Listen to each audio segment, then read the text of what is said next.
अस्सलाम वालेकुम। New book chapter number 3 आपका डेरिवेटिव के ऊपर है। और सबसे पहले क्वेश्चन से पहले हमें इसके फॉर्मूले को थोड़ा सा देखना होगा।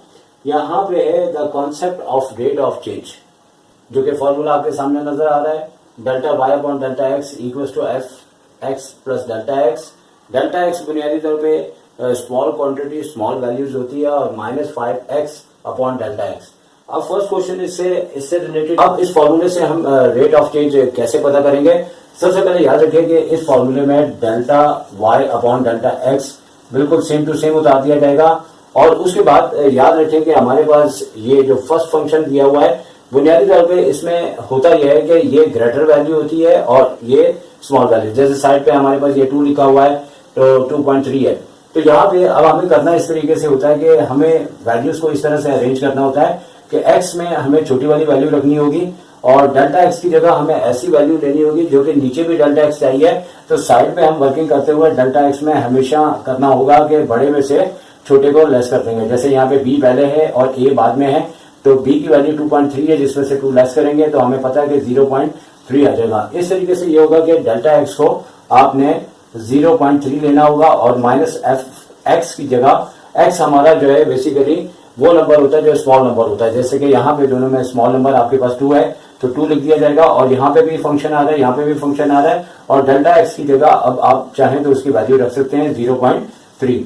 अब नेक्स्ट स्टेप में हमारे पास क्या सिलसिला होगा कि यहाँ पे फंक्शन हट जाएंगे। इसके बजाय ये जो हमें फंक्शन की वैल्यू दी है वहां पे एक्स की जगह हमने क्या करना है कि एक्स हमेशा समझे, क्योंकि ये 2.3 है, अगर हम इसे ऐड करते हैं तो ये दोबारा 2.3 हो जाता है। तो यहाँ पे जो हमारे पास x की वैल्यू आएगी वो आएगी आपके पास ग्रेटर वाली, ठीक है, जो कि 2.3 का स्क्वायर यहाँ पे हो रहा है, स्क्वायर कर देंगे, प्लस का 4 है तो 4 यहाँ पे सेम टू सेम आ जाएगा। और यहाँ पे अब सिलसिला ये है कि यही चीज अगेन उतारी जाएगी फंक्शन को हटाने के बाद, क्योंकि फंक्शन हमारे पास यही होता है, लेकिन x की जगह हमें स्मॉल वैल्यू डालनी होगी। जैसे ये ग्रेटर है ये स्मॉल है तो यहाँ पे हमें 2, और जैसे कि यहाँ पे x स्क्वायर हो रहा है यहाँ पे भी हमने स्क्वायर किया, यहाँ स्क्वायर कर देंगे, प्लस का 4 हो गया। इस तरीके से हमारे पास जो है वो जो नीचे हमारे पास ब्रैकेट आ रहा है वो जो नीचे की वैल्यू है वो है 0.3। तो अब 2.3 का हमें स्क्वायर करना होगा तो स्क्वायर हम कर लेते हैं कि हमारे पास स्क्वायर क्या आ रहा है इसका। तो 2.3 को जब हम 2.3 से मल्टीप्लाई करते हैं तो हमारे पास ये आ जाता है 5.29। 5.29 में हमने ऐड करना होगा 4। इसी तरह ये तो सिंपल हो जाएगा, 2 का स्क्वायर 4 प्लस 4 और नीचे आ रहा है 0.3। अब इन दोनों को हम वैसे ही ऐड कर लेते हैं, 5 4 हो जाएगा 9.29 और इसमें से लेस हो जाएगा 8 और उसे हमें 0.3 से डिवाइड करना। और जैसे हम डिवाइड करेंगे तो वो हमारे पास एवरेज रेट ऑफ चेंज कहलाएगा। तो यहाँ पे 1.29 आएगा और डिवाइड कर लेते हैं 0.3 से, तो हम 1.29 को डिवाइड कर लेते हैं 0.3 से। तो 0.3 से जैसे हमने डिवाइड किया तो हमारे पास 4.3 प्लस के अंदर इसका आंसर आ गया 4.3। तो ये कराएगा रेट ऑफ चेंज। तो क्या रेट ऑफ चेंज आया इसके अंदर, रेट ऑफ चेंज इसका आया 4.3, जो कि आंसर कहलाएगा। तो याद रखें छोटा सा क्वेश्चन है, एमसीक्यूज में भी आ सकता है। तो सेकंड पार्ट भी आपका बिल्कुल उसी तरह का, ये वैल्यूज भी वही है और यहाँ पे भी बिल्कुल आपने उसी तरह से करना है कि यहाँ पे एफ लिखने के बाद एक्स आपका स्मॉल नंबर होगा जैसे कि 2 है और डेल्टा एक्स वही तकरीबन 0.3 आपको लेना है, ऐसा नंबर लेना है जिससे कि ये आपका 2.3 बन जाए। फिर माइनस के बाद आपने एफ एक्स की जगह आपने 2 रखना है और नीचे यकीनी तौर पर जो इससे पहले क्वेश्चन किया था इसका फायदा उठाते हुए 0.3 हमारे पास इसका डेल्टा एक्स आ जाएगा। अब फंक्शन हटाने के बाद जो भी आपको यहाँ पे फंक्शन दिया, जैसे एक्स का क्यूब दिया, तो यहाँ पे जो ग्रेटर वैल्यू है उसको पहले रखना है हमारे पास और यहाँ पे इसे क्यूब करेंगे और प्लस का माइनस का 4 है। इसी तरह माइनस करते हुए अब स्मॉल नंबर यहाँ पे 2 है तो 2 का हम क्यूब करेंगे और यहाँ पे आपने क्या करना है कि यहाँ पे प्लस का 4 है और इधर भी प्लस का 4 आएगा। सॉरी, यहाँ पे जो दिया है, क्योंकि इससे पहले वाला क्वेश्चन इतना इससे मिलता जुलता है कि बिल्कुल ध्यान में वही बातें आ रही हैं। तो यहाँ पे फर्दर 0.3 करेंगे तो यहाँ पे आप 2.3 का क्यूब मालूम करना है। तो 2.3 का जैसे हमने यहाँ पे क्यूब किया तो हमारे पास आ रहा है 12.167। तो इसमें से -4 होगा, फिर जो भी होगा वहां पे जाके, और 2 का क्यूब तो डायरेक्ट 8 हो जाएगा, -4 है और 0.3 आपका नीचे चल रहा है। अब इसमें से 4 लेस करेंगे तो ये 8.167 और माइनस का 4, चूंकि 8 में से 4 लेस करेंगे तो आपके पास 4 आएगा और नीचे है 0.3। अब मजीद इसको लेस कर लेते हैं तो ये 4.167 और 0.3। अब 0.3 को डिवाइड करते हैं तो 4.167 को डिवाइड हमने कर दिया 0.3 से, तो हमारे पास यहाँ पे आंसर आता है 13.89। यानी रेट ऑफ चेंज हमारे पास क्या आया, रेट ऑफ चेंज ये हमारे पास आ रहा है 13.89। ये हमारे पास आंसर हो गया। पार्ट 3 बिल्कुल वही मेथड, लेकिन क्वेश्चन में x क्यूब माइनस 8 कर दिया गया है। f लिखने के बाद बड़ा नंबर अब इसमें छोटा हो गया, छोटा यानी कि b की लोकेशन में बड़ा होता है।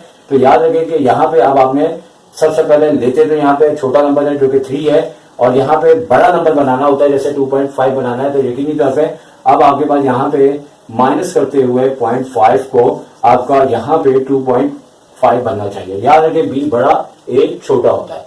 तो लिहाजा अब यहाँ पे हमारे पास वैल्यू जो है वो ऐसे आती है कि जिससे कि हम इन दोनों को लिखें तो यहाँ पे x हमारे पास हमेशा जो है वो छोटा नंबर ही होता है, और यहाँ पे डेल्टा x की जगह वो लिखते हैं कि हमारे पास ये नंबर आ जाए। यहाँ पे भी वही बात है कि x हमने 3 लिखा है, डेल्टा x हमें वो लिखना पड़ा है जिससे कि ये 2.5 बन जाए। यकीनी तौर पे अगर 2 होता है तो इसे हम 1 ले लेते हैं। आगे जो है हमारे पास f और x की जगह जो है हमारे पास 3 आएगा, और अपॉन में इनका डिफरेंस जो है निकालने का हम जबानी भी पता कर सकते हैं कि डेल्टा x हमारे पास जो है 2.5 में से हम अगर 3 को लेस करते हैं तो माइनस 0.5 आ जाएगा। तो इस बार नीचे माइनस में आया 0.5, और अब यहाँ से फंक्शन हटाने के बाद ये वाला जो फंक्शन दिया है यानी कि x का क्यूब करना है, तो यहाँ पे अब x जो है वो बुनियादी तौर पे ग्रेटर नंबर, इस वक्त स्मॉल नंबर बना हुआ है, तो 2.5 का हम क्यूब करेंगे, और माइनस का यहाँ पे 8 आ रहा है। यहाँ पे मैंने अजान हो रही थी और अजान के बाद वीडियोस रुक गई थी, तो मैंने इसको कहा कि बिल्कुल वैसे ही है तो थोड़ा सॉल्व कर लेते हैं। यहाँ इसका क्यूब किया, फिर उसके बाद 8 इसको लेस किया तो हमारे पास ये वैल्यू आई 15.625, और इसी तरह यहाँ पे भी है, देख सकते हैं कोई इशू नहीं है। लास्ट में यहाँ पे पहुंचा हूं तो याद रखें कि हमारे पास माइनस 3.75 इस तरह से आ रहा है। इसको हम डिवाइड करेंगे 0.5 से, तो माइनस का 0.5 है, माइनस से माइनस तो बार कैंसिल हो जाएगा, और माइनस से माइनस कैंसिल होने के बाद यहाँ पे जो इसका आंसर आ रहा है वो आंसर आ रहा है आपके पास -6.75। ये आपके पास रेट ऑफ चेंज है। और याद रखिए कि बुक के अंदर कोई आंसर नहीं दिया हुआ, फिलहाल आंसर और फर्स्ट चैप्टर दोनों पीडीएफ बुक में नहीं आए, तो रेट ऑफ चेंज है। तो इन केस के अगर कोई मिस्टेक हो जाए या हो जाती है इंसान से, तो आप कमेंट के अंदर अपना कमेंट नोट करवा सकते हैं, और कमेंट के अंदर लिख दिया जाएगा कि जो मिस्टेक है बिला आखिर हो भी जाती है इंसान से। तो ये हमारे फर्स्ट क्वेश्चन के तीनों पार्ट्स कंप्लीट हो। क्वेश्चन नंबर 2 का फर्स्ट पार्ट है, इसमें लिखा हुआ है कि find the average rate of change, और यहाँ पे हमें x और दूसरा फंक्शन आपको पता है कि उन्होंने एरिया दिया हुआ है, लेकिन फर्स्ट पार्ट का चूंकि नई बुक है तो मुझे ये लग रहा है कि इसमें थोड़ी मिस्टेक है, और इसके फर्स्ट और सेकंड पार्ट है, तो जहां सर्किल बोलना चाहिए था उन्होंने स्फेयर बोल दिया, और जहां स्फेयर बोलना चाहिए था वहां पे सर्किल है। बहरहाल दोनों साइड पे ये x रिप्रेजेंट कर रहा है रेडियस को, तो हमें वही एवरेज रेट ऑफ चेंज पता करना है इसका। तो सबसे पहले वही वाला फॉर्मूला दोबारा यूज होगा कि यहाँ पे हमारे पास delta y upon delta x लिख दिया जाएगा, और उसके बाद f के बाद जैसे कि पहले हमारे पास अब चूंकि यहाँ पे फॉर्मूला पाई x स्क्वायर दिया हुआ है, x रेडियस को रिप्रेजेंट कर रहा है, तो यहाँ पे हमें वही दोनों में से जो ग्रेटर है 3.1, पहले तो हम वो लिख लेंगे जो कि बुक में जो तरीकाकार कहा गया है उसी के मुताबिक किया जाए तो बेहतर है, और यहाँ पे स्मॉल वैल्यू को ले लेंगे।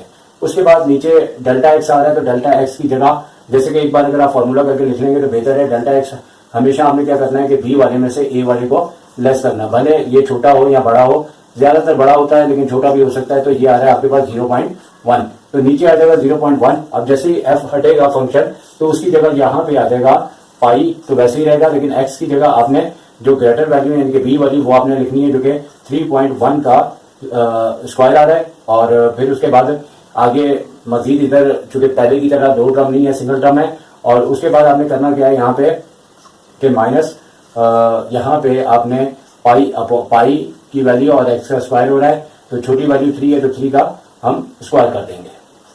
अच्छा, अब यहाँ पे ये कि जैसे हमें डेल्टा x को हमने निकाल लिया, और बिल आखिर चूंकि हमें जब आखिर में वैल्यू रखनी होती है तो हमें सिर्फ वो इंडिकेशन बतानी होती है कि x और डेल्टा x क्या है, लेकिन चूंकि यहाँ पे यहाँ से भी पता लग जाता है, और यहाँ पे चूंकि एक ही फंक्शन दिया हुआ है, और यहाँ पे हम डायरेक्ट भी इसको कर सकते हैं। जैसे फॉर एग्जांपल हम यहाँ पे ही इसमें पाई तो वैसे ही रहने देंगे, इसका स्क्वायर कर लेंगे कि 3.1 का स्क्वायर क्या आता है, तो जो आएगा यहाँ पे वैल्यू लिख देंगे 3.1।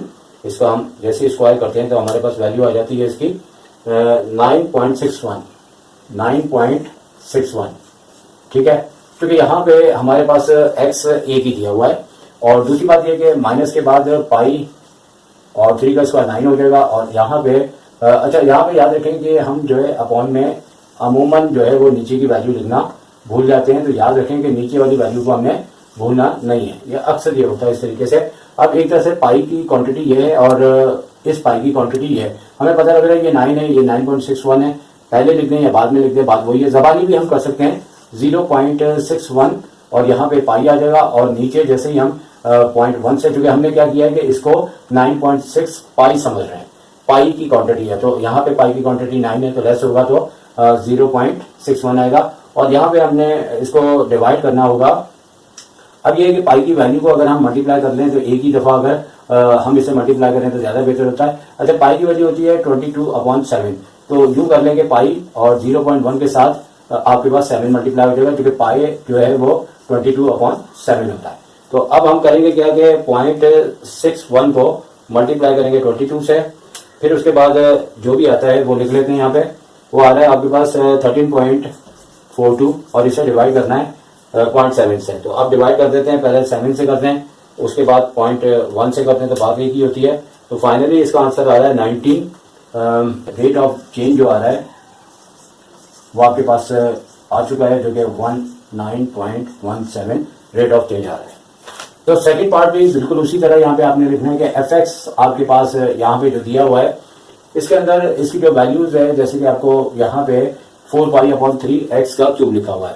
तो यहाँ पे होगा इस तरह से कि आपने करना इस तरीके से कि डायरेक्ट अगर आप कर रहे हैं 4/3 पाई एक्स की जगह दोनों बी की जो वैल्यू है वो 1.9 का क्यूब है।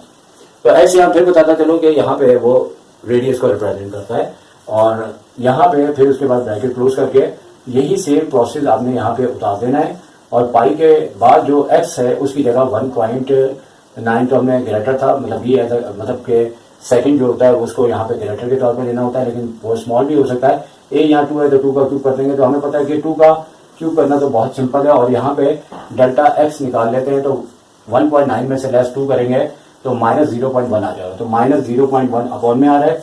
इसके बाद अब ये भी हो सकता है कि 4π/3 दोनों में से कॉमन आ रहा है, तो हम यहाँ पे कॉमन ले लेते हैं ताकि आसानी हो जाए। 4π/3 तो यहाँ पे 1.9 का क्यूब करना होगा और यहाँ पे 2 का क्यूब तो बड़ी आसानी से 8 हो जाएगा और नीचे आ रहा है। इस तरह से जरा सा काम डबल करने से हम काफी हद तक बच सकते हैं। अब 1.9 का क्यूब हम ले लेते हैं कि यहाँ पे क्या है, तो 1.9 का जैसे ही हम कैलकुलेटर से क्यूब लेंगे तो हमारे पास क्या आ रहा है, हमारे पास आ रहा है 6 पहले तो 4 पाई को भी हम लिख देते हैं यहाँ 22 अपॉन। अच्छा, मेरी आदत है कि मैं पाई की पूरी वैल्यू लेता हूँ क्योंकि बुक से थोड़ा बहुत फर्क आता है तो इसमें इश्यूज होते हैं। तो 1.9 का क्यूब लेने पे 6.8 और 59 और इसमें से 8 लेस करेंगे तो 18। अब स्मॉल ब्रैकेट और अपॉन में जो आ रहा है आपके पास वो -0.1 आ रहा है।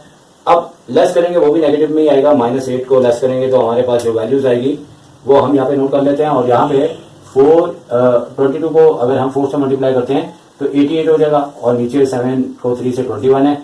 और यहाँ पे जो आ रहा है नीचे तो -0.1 आएगा, ऊपर हम देख लेते हैं हमारे पास क्या आ रहा है, तो वो आ रहा है -1.141। अच्छा, माइनस से माइनस कैंसिल हो जाएगा। अब 88 को मल्टीप्लाई करना है 1.141 से और जो भी आएगा इसे डिवाइड करना होगा, तो हमारे पास आ रहा है 100.408 को डिवाइड करना है आपने 2.1 से, तो डिवाइड कर देते हैं 2.1 से, सॉरी 21 से कर देते हैं, फिर अगेन डिवाइड कर देंगे 0.1 से। कैलकुलेटर को यूज करने के बाद तो वैल्यू आंसर आ रहा है इसका 47.81। और यहाँ जो आ रहा है उसको भी आप मालूम कर सकते हैं कि 21 को जब हम 0.1 से मल्टीप्लाई करते हैं तो वो सिंपल 2.1 हो जाता है। ठीक है, तो यहाँ डिवाइड करने के बाद जो आंसर आ रहा है वो ये है। तो इसका रेट ऑफ चेंज जो है आया है हमारे पास, वो नोट कर लें, यहाँ पे बता दें आंसर में 47.81। अब 47.81 और 1 और 2 आपकी खिदमत में पेश कर दिया हुआ है। अच्छा, थर्ड क्वेश्चन है जो आपको साइड पे नजर भी आ रहा होगा, मैं पढ़ देता हूं इसको।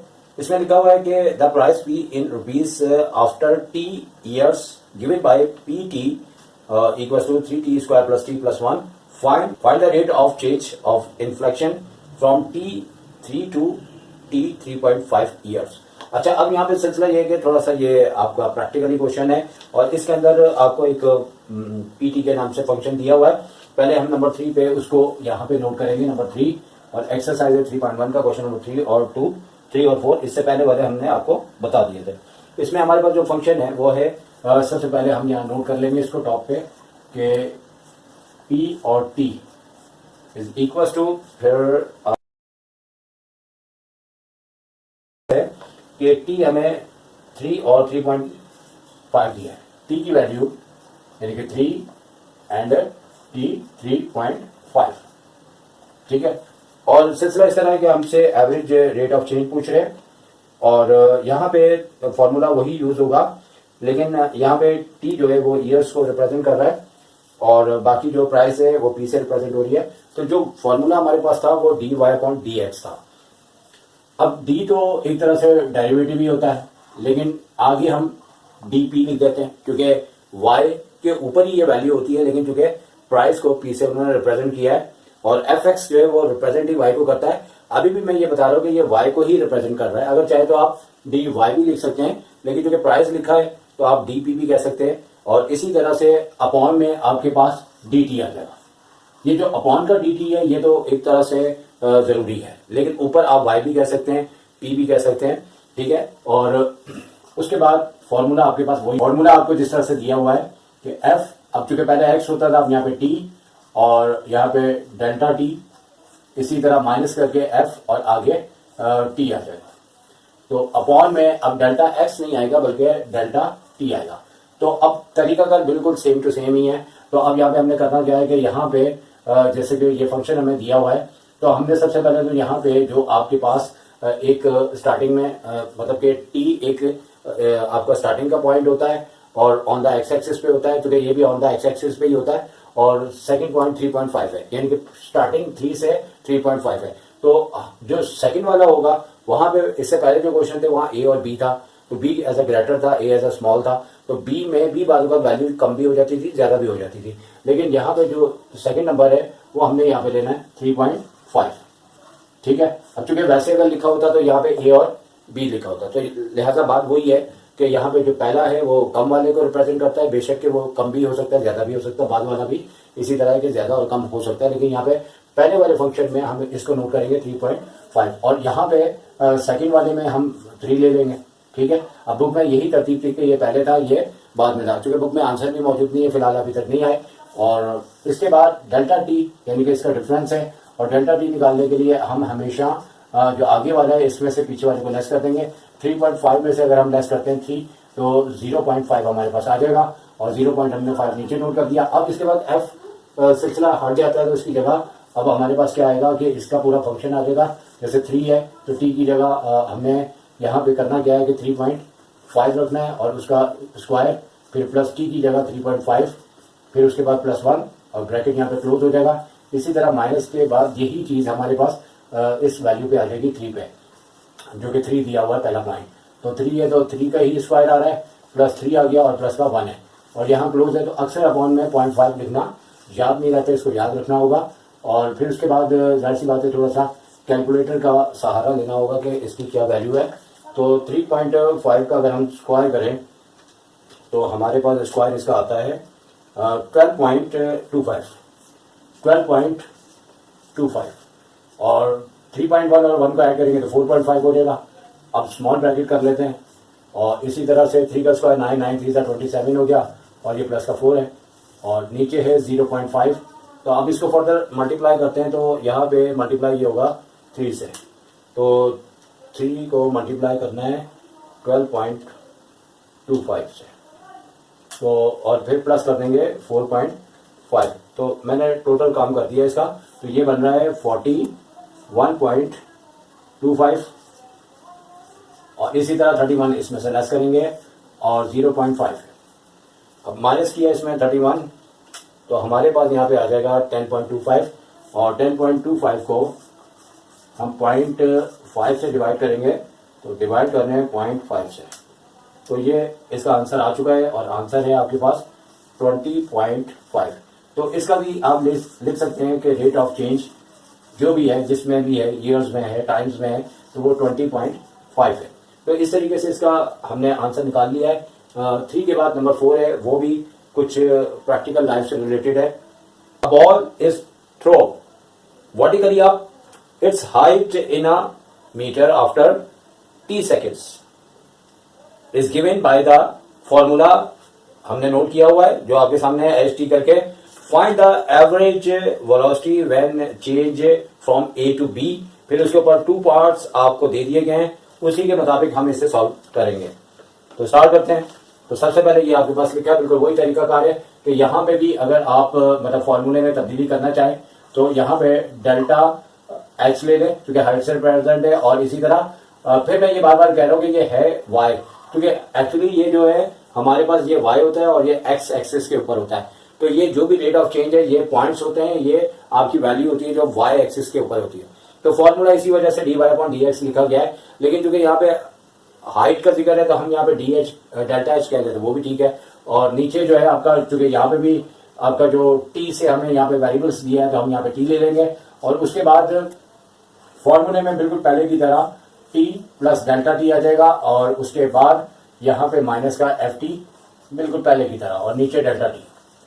अब अगर हम पहला वाला पार्ट करते हैं तो उसमें हमें डेल्टा टी निकालने के लिए आप यूं याद रखें कि हमें बी में से माइनस ए करना होगा। इससे पहले वाले क्वेश्चन में थोड़ा सा ये इशू आया था कि वहां ए और बी का इस्तेमाल नहीं था बल्कि टी बोला हुआ था। फिर इस सूरत में जो पहले दिया होता है वो ए होता है, जो बाद में दिया होता है वो बी होता है। तो यहाँ पे हमारे पास 2.1 में से लेस करेंगे 2, तो आपके पास 0.1 डेल्टा टी आ जाएगा। और बाकी ये कि स्टार्टिंग में चूंकि हमें टी और डेल्टा टी को अलग अलग बताना पड़ता है, क्योंकि डेल्टा टी तो इस वक्त 0.1 है और टी जो है वो आपके पास 2 है, लेकिन टोटल वैल्यू चूंकि अगर हम यहाँ पे लिखेंगे जैसे बुक पे एग्जाम्पल दी हुई है, तो हमें यहाँ पे 2.1 यानी कि जो बी वाला है वो लेना होगा और माइनस एफ यहाँ पे 2 लेना होगा, और नीचे डेल्टा टी की जगह क्या आ जाएगा 0.1।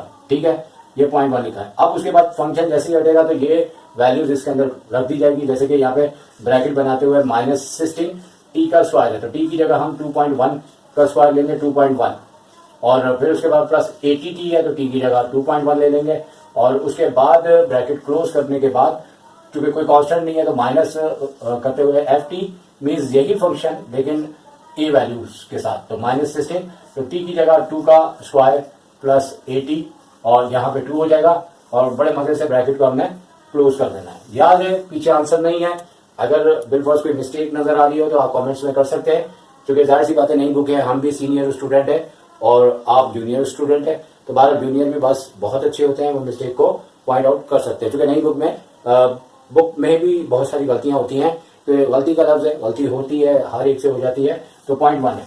ठीक है, मैं अपने हिसाब से जो बेहतर है वो, क्योंकि ये टॉपिक पहले नहीं था, अभी ये नया टॉपिक आया है, तो बुक की एग्जाम्पल के लिहाज से इसे करवाया जा रहा है। अब उसके बाद -16 है, 2.1 का स्क्वायर ले लेंगे तो देखते हैं कि क्या आएगा 2.1 का स्क्वायर।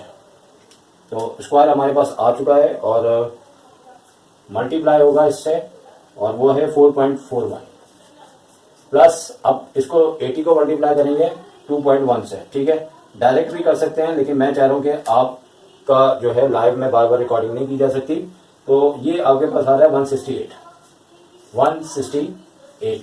फिर यहाँ पे माइनस इसका अपना सेपरेट है, ये तो डायरेक्ट हो जाता है, ये 160 है, और यहाँ पे स्मॉल ब्रैकेट का इस्तेमाल करते हैं। ये छोटी छोटी बातें होती है, अगर ध्यान से करना होता है, जहाँ स्मॉल ब्रैकेट हो वहाँ स्मॉल, जहाँ लार्ज है तो लार्ज है। अब इसको इससे मल्टीप्लाई करना है तो वैल्यू मेरे पास लिखी हुई है, बल्कि नहीं लिखी हुई, तो 16 को अगर मैं मल्टीप्लाई करूंगा 4.41 से तो मेरे पास आ जाएगा 70 माइनस का 70.56, और प्लस करना है 168, और यहाँ पे ये जैसे मल्टीप्लाई होगा 16 को 4 से करेंगे तो आपको पता है 64 ही आ जाएगा, और प्लस 160 है। तो ये क्वेश्चन आने का थोड़ा सा चांस है, क्योंकि वर्किंग थोड़ी बहुत हो रही है, तो ये आ भी सकता है। अब ये जो वैल्यूज है इसमें हमने इसका डिफरेंस लेना है, तो डिफरेंस भी हम ले लेते हैं इसका जो डिफरेंस आ रहा है वो आ रहा है 97, प्लस में आएगा 97.44, तो अब यहाँ पे इनका डिफरेंस अगर हम निकालेंगे तो ये प्लस का 96 होगा, जो इससे माइनस में हो जाएगा 96। तो बहुत ही माइनस सा इसमें आ रहा है सिलसिला 0.1। तो अब 97 में से अगर हम माइनस करें 96, तो ये तो ज़बानी भी हम कर सकते हैं, लेकिन यहाँ पे 1.44 आ जाएगा। ये कुछ गलत दे दिया यहाँ पे, वैसे अगर हम लेस करते हैं तो ये 1.44। मेरे कैलकुलेटर में कोई मिस्टेक हुई है मुझसे। तो अब इसके बाद 0.1 से डिवाइड करना, तो 1.44 को डिवाइड कर दिया 0.1 से, तो इस टाइम हमारे पास ये आया 14.14.4। तो इसको मैंने वैसे करने से पहले एक दफ़ा सॉल्व किया था ताकि वेरीफाई हो जाए, तो वही आंसर आ रहा है, वही बिल्कुल आ रहा है जो मैंने इसको पहले सॉल्व किया था। जो कि नई बुक है तो रिकन्फर्मेशन ज़रूरी होती है, तो 14.44 आंसर आ रहा है। ये मैंने सॉल्व किया हुआ था 14.4, तो ये टैली हो रहा है। इससे पहले वाला मैंने नहीं चेक किया, लेकिन बहरहाल ये इसका रेट ऑफ चेंज है। तो रेट ऑफ चेंज जो है वो क्या आ गया, इसका रेट ऑफ चेंज यानी एवरेज के अंदर 14.4, इससे पहले एवरेज भी लिख दीजिएगा। इसी तरह पार्ट 2 है, तो पार्ट 2 के अंदर सिर्फ ये फर्क है कि ये तो 2 है, ये 2.01 है। ठीक है, अगर हम फंक्शन तो हमारे पास यही रहेगा, लेकिन इसी के अंदर अगर थोड़ा सा रद्दोबदल करें तो यहाँ पे यानी कि इस जगह पे आपके पास क्या आ जाएगा 01। ठीक है, यहाँ पे आ जाएगा 01। फिर उसके बाद यहाँ पे जो डिफरेंस आएगा, चूंकि पार्ट 2 है तो अब जाहिर सी बात है कि इसको हम अगर 0.01 लिखेंगे तो यहाँ पे भी 0.01 आ जाएगा, और 01 के बाद यहाँ तक हमारा सिलसिला सेम है। और अमूमन मैं एक लफ्ज़ कहता हूँ, एक तीर से दो शिकार। तो हम 2 शिकार करने में लगे हुए हैं ताकि एक ही क्वेश्चन से हम सेकंड भी कर लें। वो तो बिल्कुल सेम है, वो तो आगे तक, क्योंकि ए आपके पास 2 ही है। ठीक है, जो तब्दीली आ रही है वो यहाँ पे आ रही है, और इधर तब्दीली आएगी थोड़ी सी, और यहाँ पे तब्दीली आएगी, क्योंकि यहाँ तो पूरी तब्दीली आ जाएगी। ठीक है, तो मैं चाह रहा हूँ कि आपको जो है वो इसी से ही समझा दिया जाए, क्योंकि वो तो बिल्कुल सेम है। और यहाँ पे चेंजिंग आनी है, और नीचे 0 0 यहाँ पे पॉइंट है, और ये चलो यहाँ पे, तो इधर भी हमने इसको यूं कर लिया। अब बस इसका सीन है कि इसका हमने स्क्वायर करना है। तो देखा हमने कितनी आसानी से, और आसानी से हमने अपने काम को थोड़ा शॉर्ट कर लिया, क्योंकि वीडियो बड़ी बनाना भी मुश्किल है, और इसके बाद बड़ी बनाना भी मुश्किल है, और फिर उसके बाद एडिट करना भी बड़ा मुश्किल है, और फिर देखना सबसे मुश्किल है। ठीक है ना, क्योंकि जिसे आता है उसके लिए तो आसान है, लेकिन जिसे नहीं आता उसके लिए ये मुश्किल है। तो ये आ रहा है आपका 2.01 का स्क्वायर करें तो 4.00401, तो ये स्क्वायर दिया है इसका इसने, और यहाँ पे भी 80 को हमने मल्टीप्लाई करना है। तो अभी लगे हाथ लिखी हुई है वैल्यू हम 16 से भी मल्टीप्लाई कर देते हैं। ये चालाकियाँ आपको भी आनी चाहिए कि जो कंप्यूटर पे मोबाइल पे चीज़ लिखी हो आप उसी को ही पहले पूरा फाइनलाइज कर दें। अब ये अगर इससे मल्टीप्लाई होता है तो माइनस में आपके पास आ जाएगा 64.64 और 16, और यहाँ पे इसको मल्टीप्लाई करना है। तो अब यहाँ पे भी हम कर लेते हैं कि 80 को मल्टीप्लाई किया है 2.01 से, तो हमारे पास क्या आ गया 160 प्लस का 160 और 0.8। ठीक है ना, यहाँ पे प्लस में ही था। तो अब इन दोनों का हमने डिफरेंस लेना है, तो प्लस में ही आएगा क्योंकि ये बड़ा नंबर है। तो अब हम इसमें से माइनस कर देते हैं 64.6416, तो ये हमारे पास आ गया 96.1584। अब जब इसमें से लेस करेंगे तो जाहिर सी बात है फिर तो कोई इशू ही नहीं है, क्योंकि 96 तो पूरा इससे कैंसिल हो जाएगा, तो 0.1584 आएगा, और इसे नीचे जो है 0.01 है, तो इसको डिवाइड हम करेंगे किससे 0.1584 को डिवाइड करेंगे 0.01 से, तो ये हमारे पास आ रहा है 15.84। बिल्कुल थोड़ा सा फर्क पड़ा है, और बिल्कुल थोड़ा सा फर्क पड़ा है 15.84। तो यहाँ पे क्या आ जाएगा 15.84। तो मैं चेक करने तो बिल्कुल यही था, बिल्कुल यही आंसर आ रहा था। आपको नजर तो नहीं आएगा लेकिन कंफर्म हो गया। तो भाई देखो काफी मेहनत करनी पड़ती है, पहले खुद करना पड़ता है, न्यू बुक है और जाहिर सी बात है आंसर भी नहीं है पीछे, लेकिन रिकन्फर्मेशन के लिए करना पड़ता है। तो माशाल्लाह से मैं कह सकता हूँ कि 3.1 आपको मुकम्मल मैंने समझा दी। आगे कोई टेंशन नहीं, आगे वो ही पुराना वाला काम है, और लेकिन इंशाल्लाह जब हम वो करेंगे तो अच्छी तरह से देखभाल के फिर उसी के लिहाज से करेंगे जो बुक हमें कह रही है। तो इसी के साथ इजाजत चाहूंगा। अल्लाह हाफिज।